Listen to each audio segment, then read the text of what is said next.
हिंदी कहानी आम का बाग। गांव के बीच में एक आम का बाग था, जिसका माली था सुंदर। लंबा हट्टा कट्टा हाथ में लठ लिए पूरे बाग में चक्कर लगाता रहता था। दिन रात वहीं पास में एक कुटिया बनाकर रहता था। एक दिन दोपहर को वह सो रहा था। इधर कपिल अपने दोस्तों के साथ मिलकर बाग में से आम तोड़ने की तरकीब बना रहा था। कपिल, दोस्तों, आज सुंदर जैसे ही सो जाए चुपचाप पीछे से बाग में घुसेंगे। वहां आम तोड़ेंगे, हम में से एक कुटिया के पास खड़े रहकर पहरा देगा। सभी दोस्त उसकी बात मानकर ऐसा ही करते हैं। चुपचाप बाग में पहुंच जाते हैं। पीछे के पेड़ों से आम तोड़ने लगते हैं। मुरारी सुंदर की कुटिया के पास खड़े रहकर पहरा दे रहा था। कुछ देर बाद सुंदर पानी पीने के लिए उठता है तो उसे कुछ आवाजें सुनाई देती हैं। सुंदर, कौन है वहां, कोई आम चुरा रहा है क्या? मुरारी, भागो भागो, माली जाग गया, कहता हुआ पीछे की ओर भागने लगता है। सुंदर उसके पीछे दौड़ने लगता है। दौड़ते दौड़ते वह देखता है कि कुछ बच्चे पेड़ पर चढ़े हुए थे, कुछ नीचे खड़े आम बटोर रहे थे। मुरारी की आवाज सुनकर वे सब नीचे उतरकर भागने लगते हैं। सुंदर उनके पीछे भागता है। सभी बच्चे भाग जाते हैं, लेकिन कपिल को सुंदर पकड़ लेता है। सुंदर, क्यों बेटा, बहुत होशियार बनते हो, कहाँ भागे जा रहे हो? चलो आज तुम्हारे घर चलते हैं, इन सब आमों का हिसाब चुकाने। कपिल, काका, थोड़े से ही तो आम लिए हैं, बाग में तो कितने आम हैं। छोड़ दो न, घर पर बेकार में पिटाई हो जाएगी। सुंदर नहीं मानता, वह तो आम के पैसे वसूल करना चाहता था। वह कपिल को लेकर सीधा कपिल के घर पहुंच जाता है। सुंदर, जगत भाई कहाँ हो, देखो तुम्हारा लड़का आम चुरा रहा था। जगत जी बाहर आते हैं। जगत जी, क्या कहा, यह नालायक फिर पहुंच गया आम चुराने। इसकी पिटाई मैं करता हूँ, तभी सुधरेगा ये। यह कहकर जगत जी उसे मारने के लिए डंडा ढूंढने लगते हैं। तभी कपिल की माँ सुनीता बाहर आ जाती है। सुनीता, अरे छोड़ दो, बच्चा है, गलती हो गई उससे। सुंदर, तेरा जितना नुकसान हुआ है मैं भर दूंगी, जा अब छोड़ मेरे बच्चे को। सुंदर गुस्सा होते हुए चला जाता है। जगत जी, तुमने ही बिगाड़ रखा है इसे, यह कहकर वे खेत पर चले जाते हैं। सुनीता, क्यों इतनी शैतानी करता है? आज तो मैंने बचा लिया, लेकिन आगे क्या होगा? तुझे आम खाने थे तो मुझसे पैसे ले जाता।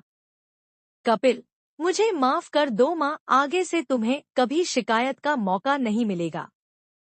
लेकिन अगले दिन जब कपिल अपने दोस्तों से मिलता है, कपिल, यार उस सुंदर ने तो पापा से शिकायत कर दी, उसे सबक सिखाना पड़ेगा। मुरारी, अरे तेरे पे भाग नहीं गया, मैंने कितनी आवाज लगाई थी।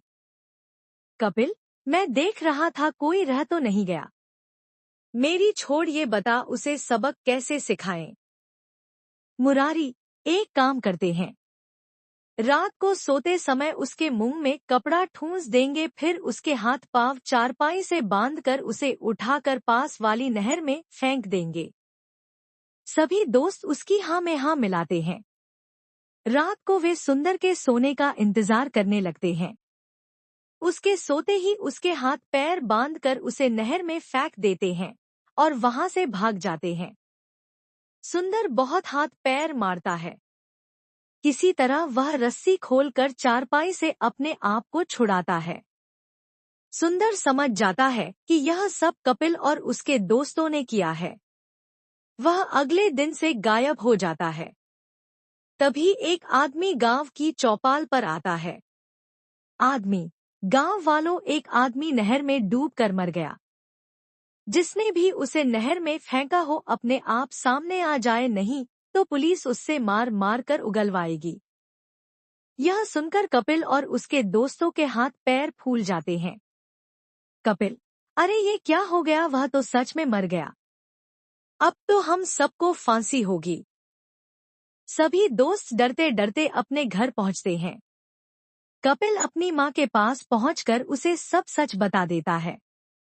सुनीता, नालायक, यह तूने क्या किया? किसी को मार देते हैं क्या? अब तो तुझे जेल जाना ही पड़ेगा। सुनीता शाम को जगत जी को सारी बात बताती है। वे रात को ही कपिल और उसके दोस्तों को इकट्ठा करते हैं और सबके माता पिता के साथ पुलिस चौकी की ओर चल देते हैं। पुलिस चौकी दूर थी। रात को जंगल के रास्ते जा रहे थे। तभी उन्हें कंबल ओढ़े एक आदमी रोक लेता है। उसका चेहरा नहीं दिख रहा था। आदमी, आपके बच्चों ने एक आदमी की जान ली है। इन्हें फांसी होगी।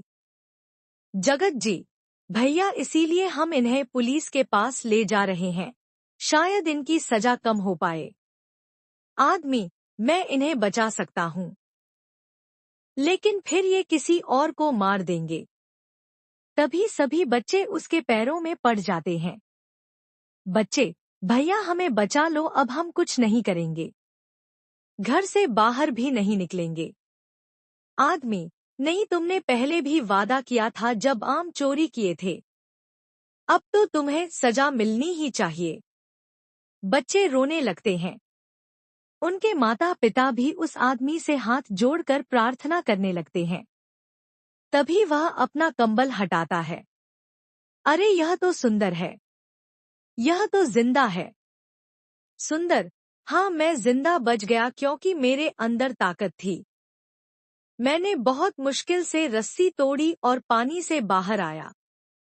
कोई और होता तो मर जाता। कपिल, भैया हमें माफ कर दो, आगे से ऐसी गलती कभी नहीं होगी। हमें बचा लो। जगत जी, लेकिन वो आदमी कौन था? सुंदर, उसे मैंने ही भेजा था ताकि इन बच्चों की सच्चाई बाहर आ सके। इसीलिए मैं यहाँ तुम लोगों का इंतजार कर रहा था। अगर ये सारी बातें मैं पुलिस को बता दूं तो सबको जेल हो जाए। मुरारी, भैया बस एक बार माफ कर दो। हम वादा करते हैं अब कभी ऐसा नहीं करेंगे। हमारी जिंदगी तुम्हारे हाथों में है। सुंदर सबको माफ कर देता है। उसके बाद सारे बच्चे सुधर जाते हैं और मन लगाकर पढ़ाई करने लगते हैं। शिक्षा, कभी किसी का बुरा नहीं करना चाहिए।